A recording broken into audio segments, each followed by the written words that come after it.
সবাই বাড়িতে পড়ে পড়ে শোনাবে সবাই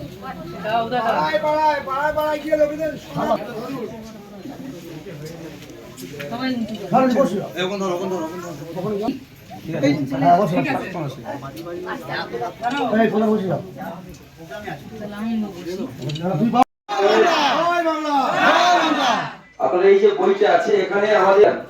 আমরা 15 বছর কি কি কাজ করেছি, মামাটি বছর সরকার কি কাজ করেছে